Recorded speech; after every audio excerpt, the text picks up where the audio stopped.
ना। अब नाउ देखो व्हाट इज एक्चुअल में आपका नाम इलेक्ट्रोलिटिक रिफाइनिंग क्या है।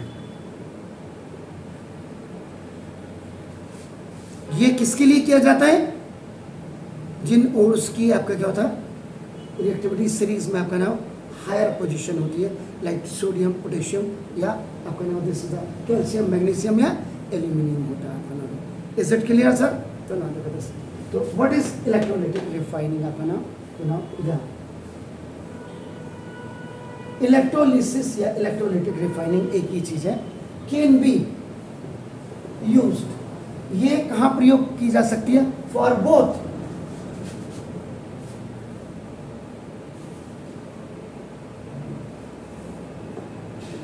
extraction of metals which can't be separated, जिनको आप सेपरेट नहीं कर सकते, by केमिकल रिडक्शन से, जिनको आप केमिकल रिडक्शन से भी आप नहीं सेपरेट कर सकते, उनके लिए भी हो गया आपका नाम this as well as now further purification, जिनको कि फर्दर प्योरिफिकेशन ऑफ मेटल्स चाहिए, दिस इज ऑब्टेन आपका नाम बाय एनी अदर मेथड, जो किसी दूसरे मेथड से नहीं होगा या केमिकल रिडक्शन से नहीं होगा, वो इलेक्ट्रोलिटिक रिफाइनिंग से पॉसिबल है।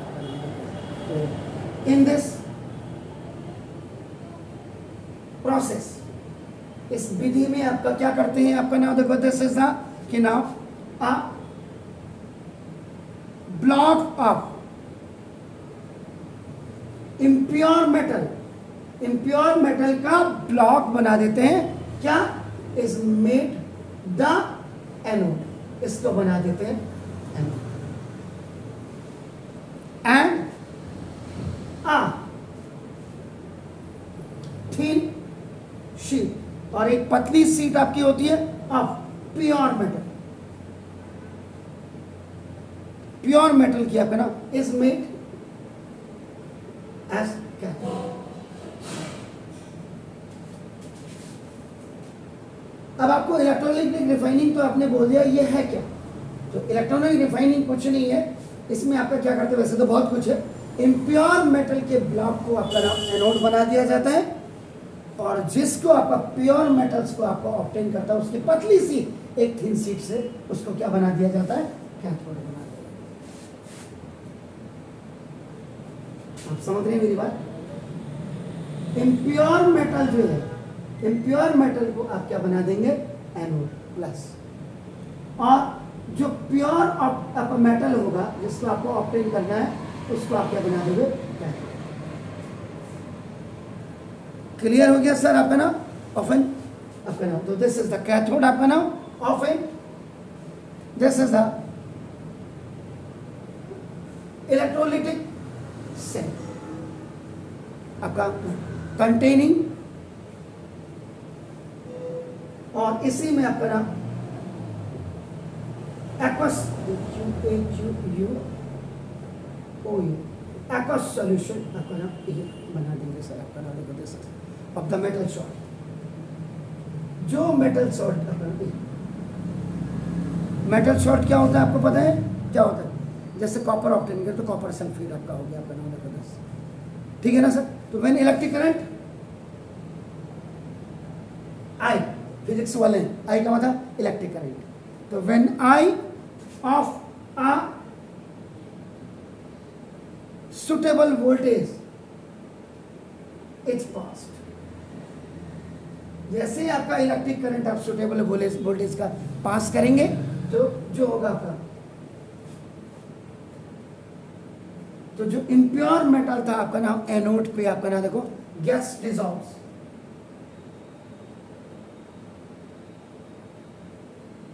ये आपका डिसॉल्व होने लग जाएगा, घुलने लग जाएगा टू डिपॉजिट, और उसके बाद ये आपका to deposit the pure metal at the anode, और एनोड में आपका इम्प्योर मेटल आपका क्या हो जाएगा, ठीक है, श्योर है? एक बार सही लिखा मैंने सर, ये एनोड नहीं होता है, प्योर मेटल आपका हमेशा कैथोड पे जमा होता है, खाली गर्दन मत हिलाइए। इम्प्योर मेटल्स क्या होता है, गैस डिजॉल्व, ये डिजॉल्व होने लग जाता है और आपका जाओ deposit the pure metal at the cathode. अब जैसे M प्लस ये कोई आपका ना देखो, ये मेटल आयन है, दिस द मेटल आयन, इसमें से आपका देखो ना नंबर ऑफ इलेक्ट्रॉन्स आपके निकले, M प्लस होगा, M में कन्वर्ट हो जाएगा। तो ये जो मेटल आयंस थे आपका फॉर्म एंड ये क्या बनाएंगे, एनोड और इंटर अपना ये इंटर्स द इलेक्ट्रोलाइसिस, ये देखो इलेक्ट्रोलाइस एट किस पे करेंगे सर, ये आपका ना ये अभी ये M is equal to M, ये तो ये M प्लस आगे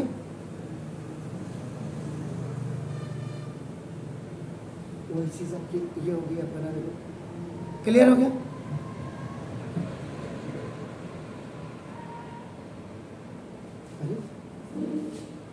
इसके एग्जाम्पल सोडियम, सोडियम से जब एक इलेक्ट्रॉन निकलेगा तो क्या सोडियम प्लस बनेगा, यही तो हुआ, N ऐसे कर लो N एक प्लस आए और इसमें आपका वन इलेक्ट्रॉन आपका जुड़ गया, आपका सोडियम एटम आपका आ गया, क्लियर है ना? देखो जैसे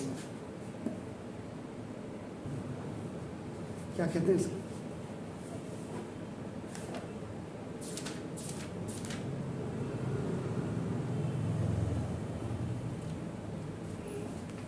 जी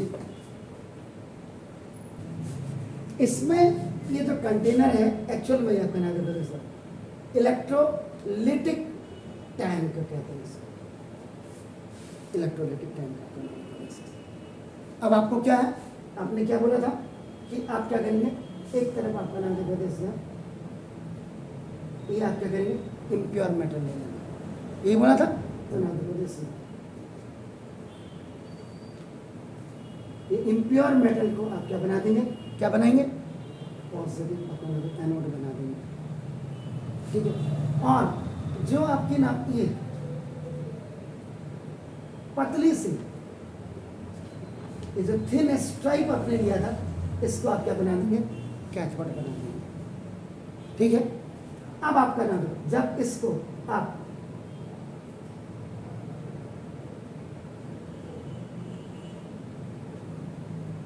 बैटरी से जोड़ देंगे, बैटरी से ये प्लस और ये माइनस बना देगा, तो बैटरी से आपने जोड़ दिया तो अब इसमें क्या होगा, ये जो क्या कहता है, impure metal gets dissolves to deposit the pure metal. अब इसमें क्या हुआ, ये हुआ, इसमें जैसे कॉपर आपने निकालना है, इसमें जो इसका ये लिक्विड होगा वो जैसे अपना एक कॉपर सल्फेट ये आपका होना चाहिए, ठीक हो गया। और ये आपका इम्प्योर जो मेटल है, ये भी आपका जैसे कॉपर हमने ले लिया, ये इम्प्योर मेटल कॉपर का हो गया आपका नाम। तो जैसे इसमें रिएक्शन होने लगा तो ये आपका नाम देखो जैसे ये जो आपकी होंगी इम्प्योरिटीज, ये इम्प्योरिटीज कहाँ आ जाएंगी, ये नीचे बॉटम पे आपका डिपॉजिट,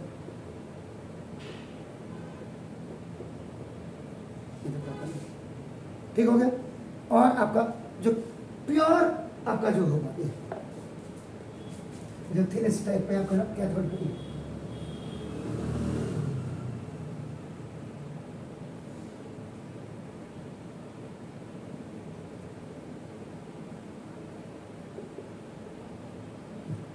तो जो अब आपका प्योर मेटल होगा ये आपका नाम बताते हैं, ये आपका नाम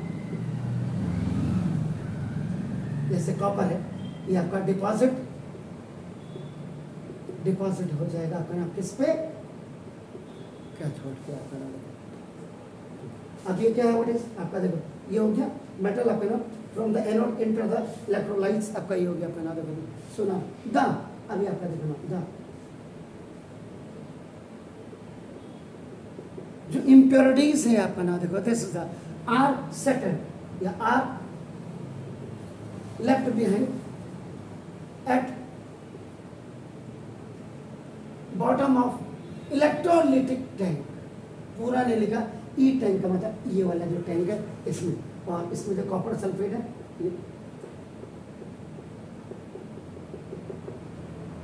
ये सब कॉपर सल्फेट का आपका नाम है। जैसा ये सॉल्यूशन है जो आपने सॉल्ट सॉल्यूशन का था, this is salt solution of copper sulphate आपका हो गया, ठीक है।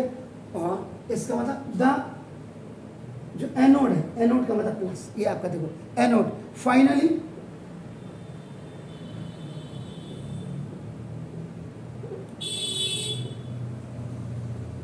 डिसइंटीग्रेटेड वाई द माइनस जहां पे भी लिखा होगा तो कैथोड है, कैथोड, कैथोड गेन्स, ये क्या करेगा, गेन करेगा इन वेट, ये वेट गेन करेगा ड्यू टू कलेक्शन ऑफ, इसके देखो ये जो मैंने बनाया था ये आपका, इसका मतलब डिपॉजिट हो रहा है, कलेक्शन ऑफ आपका क्या हो जाएगा, this is a pure metal. कुछ भी लाइक जैसे हमने यहाँ पे कॉपर है, अगर हमें सिल्वर का बनाना पड़ेगा तो यहाँ पे सिल्वर की आपकी इम्प्योर आपका मेटल रख देंगे, यहाँ आपका थेनिस टाइप आपका एल्यूमिनियम का ही लगेगा, इसको इलेक्ट्रिक से जब जोड़ देंगे, लेकिन उस समय जैसे इसके कॉपर से वहाँ AgNO3 लेना पड़ेगा। अगर आप आयरन का होगा, आयरन का इम्प्योर मेटल, यहाँ आयरन का प्योर होगा, और इस समय उसमें जो कंटेनर है, जो इलेक्ट्रोलिटिक टैंक है, उसमें FeSO4 लेना पड़ेगा, जो शॉर्ट सॉल्यूशन होगा आयरन सल्फेट। अब आप समझ गए सर मेरी बात। तो आप इस मेथड से कॉपर हो या आपका सिल्वर हो या Sn, टिन हो आपका नाम, या आपका नाम निकिल हो आपका नाम, देखो दिस ये आपका, एंड दैट हैव, और इनकी जो बॉइलिंग पॉइंट होगी higher than their, higher than their impurities, अपनी इम्प्योरिटी से ज़्यादा उनकी बॉइलिंग पॉइंट होगा आपका नाम। जैसे एग्जाम्पल Zn, अगर Zn निकालना हो तो यहाँ किसका होगा, ZnSO4 होगा आपका, ठीक है ना। तो ये आपका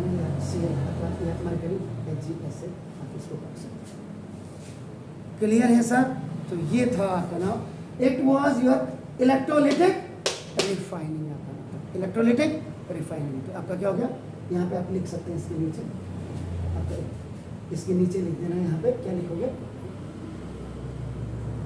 इलेक्ट्रोलिटिक